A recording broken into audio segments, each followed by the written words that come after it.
You know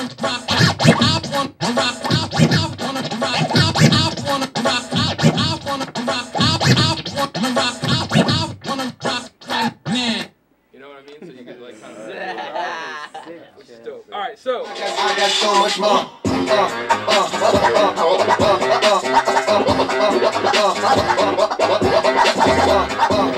my name is Brandon Glover, right? I'm from Philadelphia.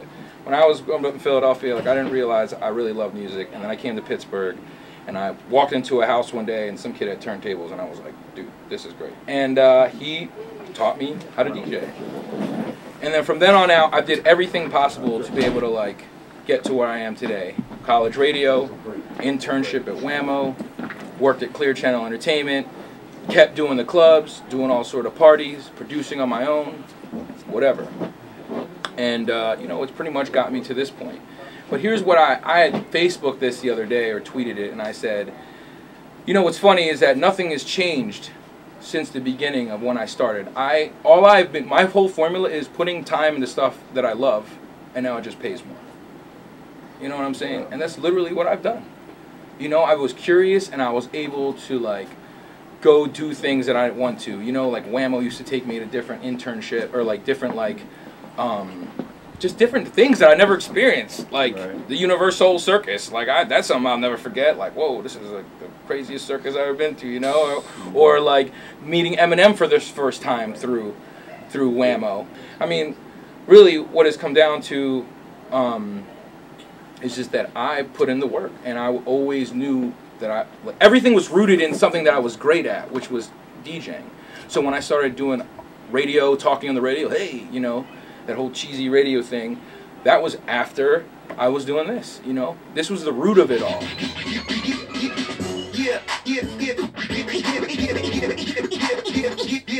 I put Wiz on a show when he was 15, and I wasn't his DJ. I just, you know, I liked Wiz, and so I put him on a show when he was 15. His mom showed up, and no one else. You know what I mean? At Pitt, I got Wiz to open up for Lupe, Nas, Pharrell, B.O.B., T.I., I'll do all that. and Ludacris, all to be rock. But I did it because he had his thing right. Yes, I always fought to have local music played on there, but it was just, guess who was the first person to ever play Mac Miller ever in the country? Me. Was I supposed to? No. Who slid in Boaz, or not Boaz, S Money, I'm the Man? I put it in on the radio. Was I supposed to? No. Wiz Khalifa, was I supposed to play Wiz? No. But guess who did it? Me. And now if a program director asks me, well, why would you play this? I go, well, look at Wiz Khalifa. And what are they going to say? Like, oh, you know. But I know it's tasteful. I'm just not going to play something because they're my homies.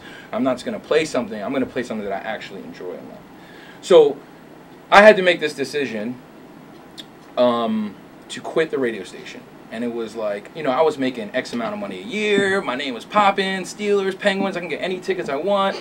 And Wiz Khalifa wasn't guaranteed. There was no Black and Yellow yet, but I knew, I was like, I hate this. Like, I don't hate nothing, but the radio station just bothered me. It's the same thing I've been doing every day, da-da-da-da. And so one day, Wiz's people were like, yo, you've been helping us out for years.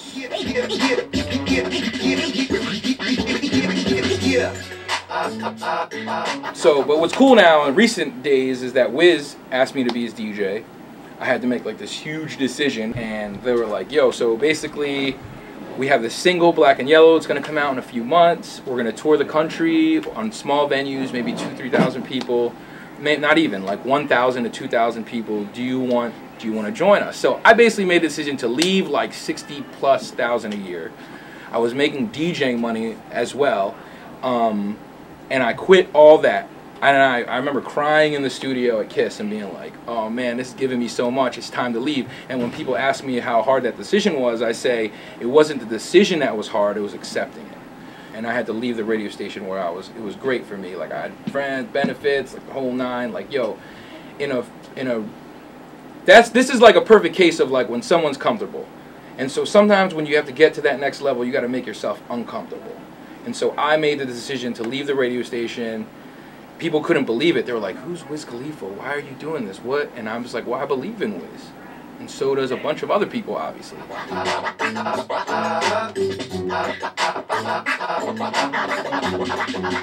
So all summer I had to prepare for a 3-month tour for Wiz. and I wasn't making that weekly salary.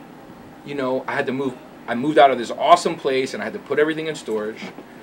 So anyway, we do Rock the Bells. We do Black and Yellow comes out. Steelers go to the Super Bowl. Like, it couldn't have been like the most incredible story ever. And we go through the 3-month tour, the Cushion Orange Juice tour, where we performed Cushion Orange Juice and all his old stuff. And I couldn't really, when I was like in Boston and all these other cities, like, people were rapping Wiz's stuff that wasn't on the radio. You know what I'm saying? They were rapping Wiz's songs that wasn't on the radio. And I couldn't believe it because I was in like radio world, you know, and I'm like, oh, everything on the radio everyone knows. But then when I heard like your generation and the generation above you like spit Wiz's stuff, I was like, he's doing it. And I knew that I always knew I made the right decision. And it never would be the wrong decision if Wiz failed. So anyway, so I do this tour and it's like an amazing thing, and Steelers are going to the Super Bowl in Black and Yellow. Like, can you believe it? 2 days after I got out my tour, I couldn't breathe. And for 3 days, because I didn't have health insurance because I left the tour. I left my Clear Channel job. Like, for 3 days, I couldn't breathe. It was like, something's wrong. You know that feeling where you don't want to admit that something's wrong? Like, that's what was going on. You know what I mean?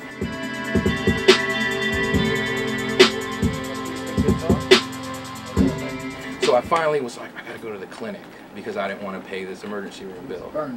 Because I thought they were gonna be like, you've been, yeah, right? You've been inhaling all this secondhand smoke. Exactly. But what I'm saying is, so I went to the clinic, right? And I was like, oh, we're gonna check your lungs. And I was like, damn. I thought there was gonna be like, wake and bacon, like my lungs would be green or something, you know? And then they were like, we can't find anything wrong with you. And I'm like, oh my God, I can't breathe. Like, I literally am half a breath. So they're like, we can't let you leave the clinic. We have to send you to the emergency room. So I'm like, oh. So I go to the emergency room, and they give me an EKG in the ambulance. And it turns out that that morning I had a heart attack. Wow. And I kind of was just going around, like, thinking that was wrong. I mean, at that time I was smoking cigarettes. I was like, maybe the cigarette will help. Just idiot stuff, you know? Not respecting yourself. So I go into the emergency room, and I don't know what's gonna happen. The doctor's like, you had a heart attack this morning. We need to put you through surgery right now. Call your mom. You know what I mean? And like, imagine having to call your mom and being like, yo, Mom, I'm having a heart attack. She lives in Philadelphia, puts the phone down and drives all the way. By the time she sees me, it's like 3 hours after my surgery. They opened a hole right in here. I had a 99% clogged artery. Oh. And I'm 32. And I'm not, and I'm not like a beacon of health, but I'm also not a slob. You know what I'm saying? But it could be hereditary. It could have been my food habits. It could have been anything. So on a side note, on top of like getting yours as far as what you love, you got to take care of your bodies. Because you ain't going to, health is wealth.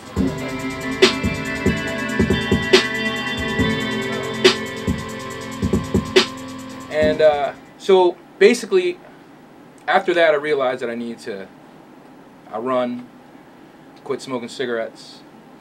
I could run 3 miles, like really, like I couldn't run before. I eat well, but it pays off.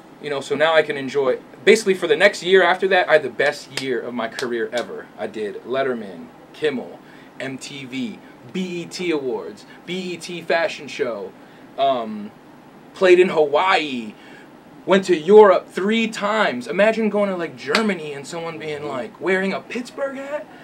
Imagine going to like Amsterdam and Poland and these kids are rocking Pittsburgh, yo. You know what I mean?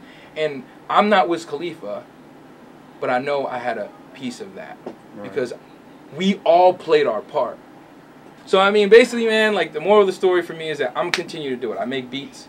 I help manage a producer that Tom actually works with as well, and I placed 2 of those beats on Wiz's new album.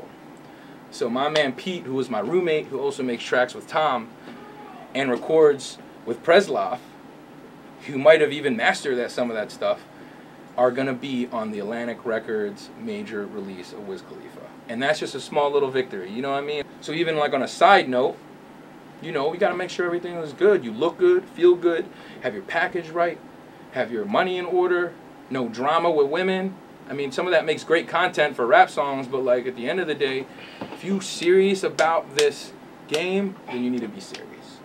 I'm not perfect. Trust me, I've had my mistakes and vices, and I've done things that, you know, I don't regret anything, but I've done things that I'm not proud of. But, you know, if you don't learn, or if you don't put yourself into uncomfortable positions, you're never going to learn.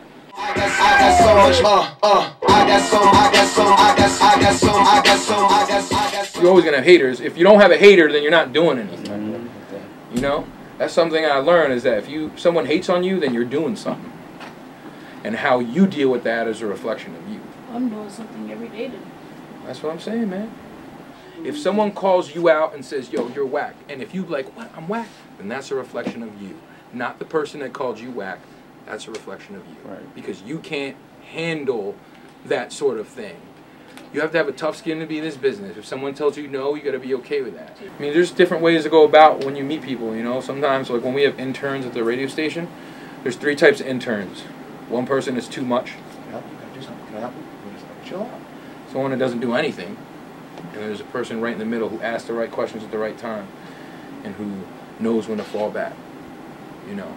So I recorded Wiz talking to Quay one time. He has no songs out with Wiz yet, but he's like this young dude from Pittsburgh that he is his next dude that he wants.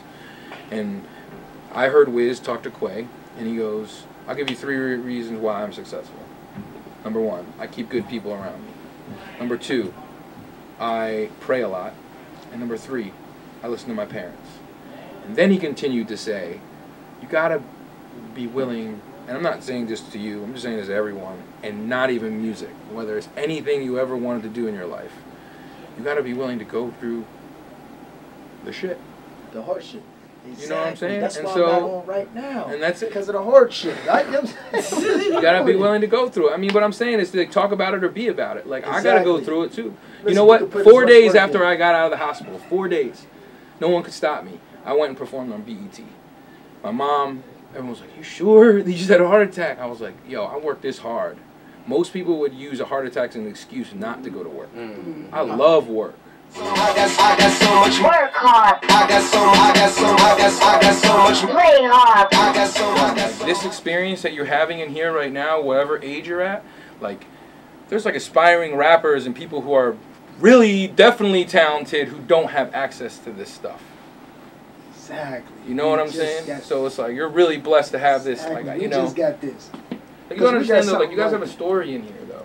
You know what I'm saying? Like, if you all put your things together and be like, this is a place in the Hill District that allows this to happen. Here's a 5-song CD that you all can put together and be like, and have more than just a story. Be like, yo, this is what, you know, like, I may not have been blessed with what other people have or have someone money behind me to make me go rush some records and all that, but I do have this sort of outlet. And so if you guys came with that, it's a real story. You know what I mean? That's a real... I would listen to that and be like, yo, this is real Pittsburgh stuff, because you guys aren't trying to be like, yo, this is the hottest CD in the block. It's, yo, it's a dudes with a dream in a studio. Yeah. You know what I'm saying? Right now, we want some more. We got talent. We want to be heard. Exactly. So, I mean, but make it worthwhile, man. You got to make it worthwhile. So, thank you guys for having me. I don't know if there's anything else I can do or show, or if you have any more questions, or, you know, check out my website. I'll give you my email address. Okay. If I got a whole CD full of music, I'm like, hold up. I'm gonna let you hear certain songs. Well, then I have a good idea. You know what I should do if you guys are into this at all, is that I can give Preslov a beat, and then I want to see who goes the hardest on it. Oh yeah. And then whoever goes the hardest, I'll post it on my website. Oh yeah, don't say no more. Say no more. We feel that. We gonna do that. We can do it. We can do it. My it. website gets like pretty good hits. Look, what if we go so hard that you think everybody will? Yeah.